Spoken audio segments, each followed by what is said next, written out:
to get your THC pure?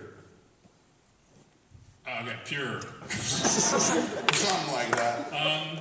That's what I did for July. Every day? Every day but one. Byron and Gail took Harley to Big Bear, so it was just me and Swalbuck. And I don't know why, but one night, first night they were gone, like July 3rd or something like that, somebody gave me a bunch of pot, and I was like, I'm gonna roll it and smoke it like a cigarette. Like a pot cigarette. I was like, I'm gonna have one of those marijuana cigarettes I hear so much about. And I'd been on the Slim and Shakes. I've lost 30 pounds on the shakes so far, with so much more to go. But I'd been on it for a month, so I was like, you know what? I know if I smoke this, I'm gonna want to eat and fuck. I'm gonna get the job done on both departments. So we wound up going out. This was such a weird experience. To go out stoned in the world? Yes, I don't do that. I know it sounds like I just don't smoke pot a lot, like previously, maybe once or twice a year, if that. Lately, more than that, but not like, although that was fucking 4 days in a row, but not like... You don't wake and bake. No. That sounds not a bad idea.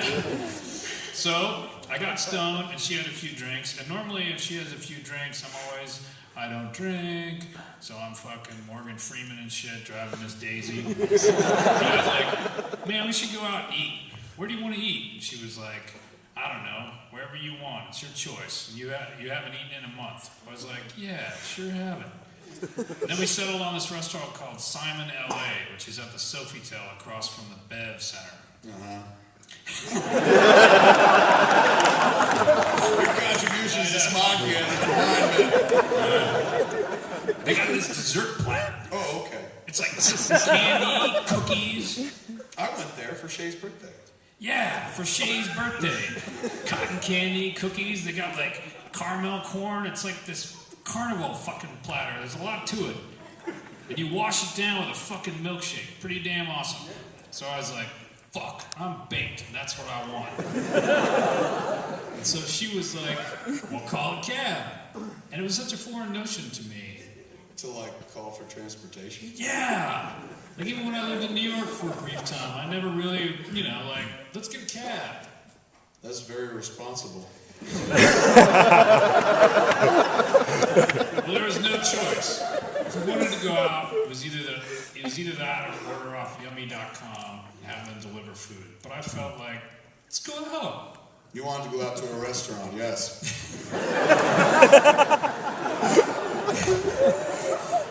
My Ed McMahon swag. I was going for Allen Market and Glengarry Glen Ross. Boots, shoes, yes. So we took a cab and just gorged, man. I don't know which I like more when I'm stoned. Fucking or eating. Eating is just an endless succession. I literally, it's bad enough I dress like I'm 12 years old. I literally sound like I'm 12 years old. We like to fucking eat. Oh, man, it's like as good as fucking, right? Why are you even friends with me? Why would you admit like you're an idiot?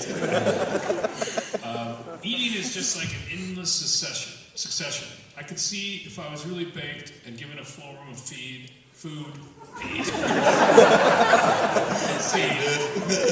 might be, they're like, a dog won't stop eating. If you keep feeding a dog, its stomach will explode. Same fucking thing. Or a horse. I think horses are that way too. I'm concerned. Problem in the animal kingdom. They're all eating themselves to death. You become very like, we're horses. I've heard horses are that way. Don't forget about the fucking horses. Maybe. I don't know, maybe it wasn't a dog. But it was just constant. Like, I don't even know if we had this conversation, because I was just lifting things to my mouth. It was so fucking fantastic. And then the next day, I didn't eat. But then at night, I got stoned again. I was like, let's go back. Nice. Did it again. Return? Totally. They're like, you can never do the same thing twice and have the same experience. Bullshit. It was awesome. Just as awesome the second time. Then on Saturday, went to Elizabeth Banks barbecue, and I didn't get high. I probably should have. I've done a lot more fucking social shit. Like, we came home after the first night at Simon, the first night I got stoned, and there was two dudes, our gay boys. Gay neighbors. Like, the two dudes who were gay and our neighbors, sorry. Yeah, I explained myself. You don't have to explain my shit. Okay. You just outed them. Yeah, totally. You know those guys that live across the street, and they were putting their garbage out, and it was like, hey man, how are you? That was me. And they were like, what the fuck? And we just sparked up conversation with them. And it turned out they'd been living there for 3 years. I never knew it. I never even really seen them before. And they started talking about, like, it was the kind of conversation that if I was not stoned, it wouldn't have even happened. I would have gotten out of my car, maybe nodded, and just immediately dashed into the house. We're just sitting there in the street, chit-chatting, like it's the fucking 50s and shit. We're in the suburbs. And they're talking about, like, I was like, man, because they don't have one of them dumpster bins. And they're talking about... Now you're making me sound more stoned. I'm trying to get the train of thought. He goes like, I was like, man, because they had one of those dumpster bins. Because they had one of those dumpster bins. Because they had one of the dumpster bins.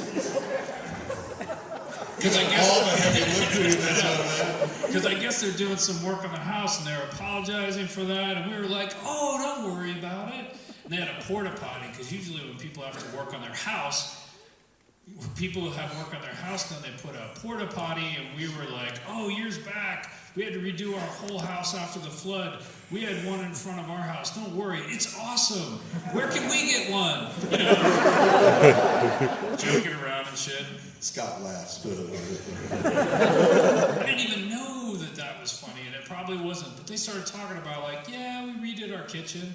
And it's so funny, because when I don't know if it's the same for everybody else. When I'm stoned, there's still a cognizant part of me that's listening to the stone part of me. You're like standing outside of yourself. Straight Kev's like, what are you doing? Yeah. It's like, why are you saying these things? But still is entertained by it. So internally, I'm kind of entertained as well. And I was just like, get out of here. You redid your kitchen? How was that? Like, never in a million years, dude. If I'd have made it that far straight into conversation with those cats. You'd be like, right on. Well, good night. I gotta, the house is calling. We live here, so we're gonna go in it.